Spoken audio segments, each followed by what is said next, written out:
What's going on, everyone? It's my back again, and this is your match reaction. It was Fulham 0, Everton 0 at Craven Cottage.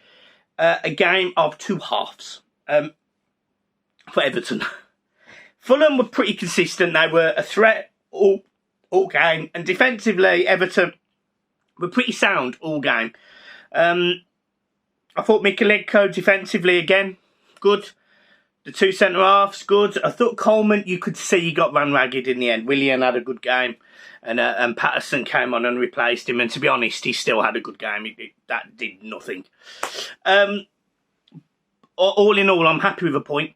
I said that before the game, and I will say it now. Craven Cottage is not an easy place to go to. This is a team that is sitting on, I think it's 17 points now, sitting in 7th or something.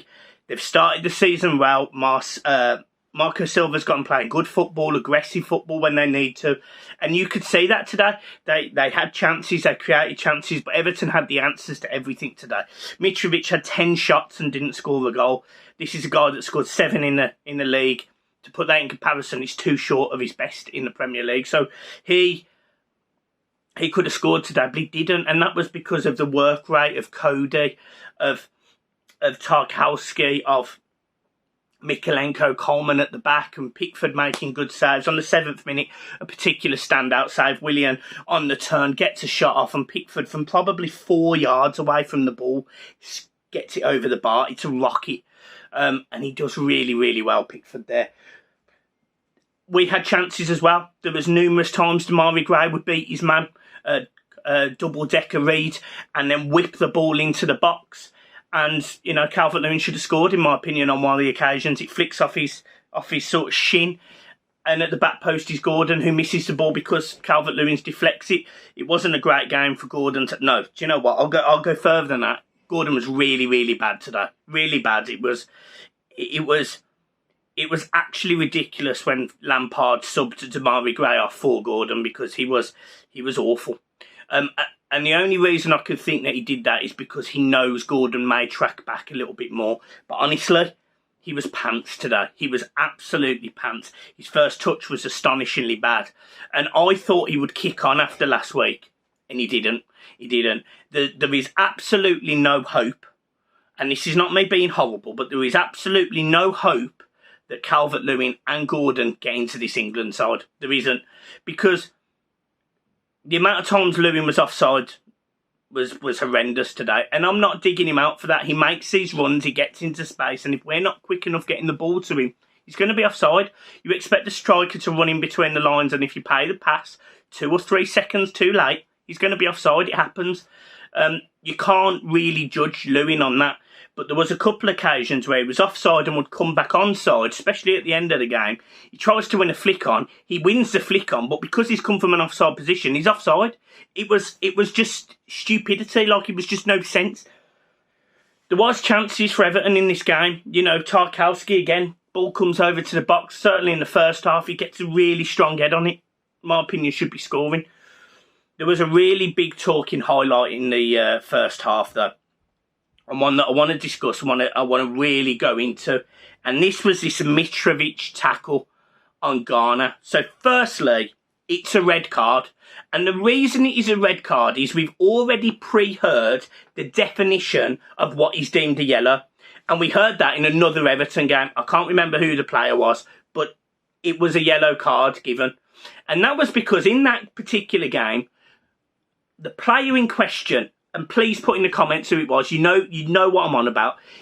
He stands on the shin of Anana, I think it was. It was somebody, and he stands on the shin of him. And because it was deemed that his foot wasn't pressed, he was given a yellow card. In this game, Ghana's foot is planted, and Mitrovic clearly stands on his ankle. It's flat. He stands on his ankle. It should 100% have been a red card.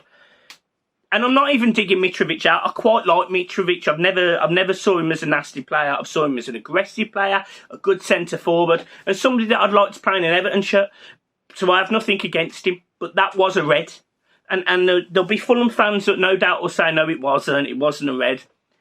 15,000 people in a poll on Sky, 70% of them have said it as red as well.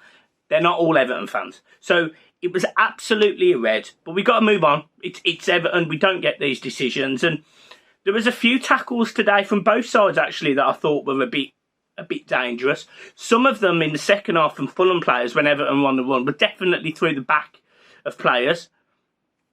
But all in all, taking a 0-0 draw at a difficult place like Fulham, you take all day. You take all day because where Everton are in this position in this league right now, every point is important until we get to 40. Because we weren't very good last season, we know that. We weren't much better away from home the season before, being brutally honest. You know, we finished 10th. But our away form was fantastic in that season. Our home form was terrible. We can never be able to put it all together. So this season, I was really, really hoping that we'd just be a bit more consistent. And all in all, we've won away at Southampton and we've got points away at Fulham, Brentford and Leeds. I'm not complaining. I'm not unhappy about any of that because I genuinely think that Everton have got something. They've got something. They've been able to create. They've been able to cause problems. And the first half particularly was a really good performance. Now let's talk about the second half. The second half, Everton were terrible because they didn't create anything. They sort of stopped the flow into Iwobi, who was on the turn, and he wasn't picking his passes. There was a couple of times where he did get off on the turn and he made a poor pass. Not digging him out. I'm actually saying because he's been our most creative player this season, you could see that Fulham in the second half stood on him and put somebody on him, which stifled him a little bit. And you expect that. You expect that with a team that is as well organised as Fulham, a team where Marco Silva is obviously an ex-Everton manager who brought Iwobi to the club. He knows his strengths. So you knew that would happen. But Everton didn't act on that. You know, they didn't say to Demarai Gray and Gordon, right, stay out wide, get the ball into the box. We weren't playing it through the left and the right back very well. You know, every time we went forward, we went backwards. You know, 89th minute, we win a throw-in. We win a throw-in, and within 15 seconds, it is back at Jordan Pickford's feet instead of having a go and trying to score a goal. Now, again, every point's important. I'm never going to sit here and disrespect anyone for saying, do you know what, Mike? Let's go and take a point away from home against a Fulham side that is very good, that has beaten some good teams at home. I'm never going to dig anyone out for that. But it would have been nice to see us do something in that second half because we didn't. We didn't turn up. And Fulham absolutely dominated that second half. All in all, am I happy with a draw? Yes. Will Fulham fans be happy with a draw? Probably not, because they would have thought that in the second half they deserved to win. In the first half, either team could have been winning. Either team could have been winning. They had chances, we had chances. It was a good game of football, a really, really enjoyable game of football for someone who may be seeing it as a neutral. The second half, it was just Fulham, because we couldn't step out. The substitutions at times, Garner, as in Ladrissa Garner, he has this ability to get on the ball and turn. His low centre of gravity means he carries the ball quite quickly and freely.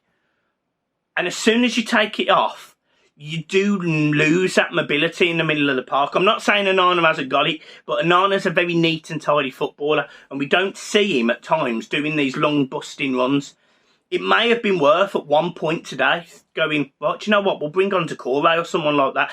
That's the sort of player where, you know, you're a little bit of a powerhouse and you're saying, well, get on the ball and carry it. And look, it's just an opinion, but these are things that could happen when Everton have got a full strength squad and Everton have got the options, etc. You could see that we're doing this. Patterson, come on. And you know, the one or two times he got into a sort of attacking opportunity, he'd either pass the ball off to Gordon, who wasn't in the correct place. He did really well, actually, Patterson. He cut out on the right-hand side, then he cut back in. And when you expect him to cross him in the left foot, he played a lovely through ball through to Gordon. And he just doesn't read it. He just doesn't read it. And whether that is a common sense thing, whether that is because he's a young player thing, but the fact that Patterson was actually an ideology ahead of Gordon speaks volumes. I'm not sitting there writing Anthony Gordon off, I'm not. But I am definitely getting the impression now that he is overhyped. Because if you would offer me another winger, I'd probably drop Gordon over anyone. Another player that come on, Dwight McNeil, he did nothing. He wasn't really... I don't look at Dwight McNeil and think, yeah, he's going to change the game. I don't do that. And I don't do it with Neil Maupay either. I don't rate Maupay at all. So that's just me being honest. But all in all, a point away from home at a difficult ground, I take that all day. Guys, I am leaving it there. Oh, it's another clean sheet as well. Fully deserved. So for anyone that just dropped Tarkowski into his fantasy football team, well done. Wink.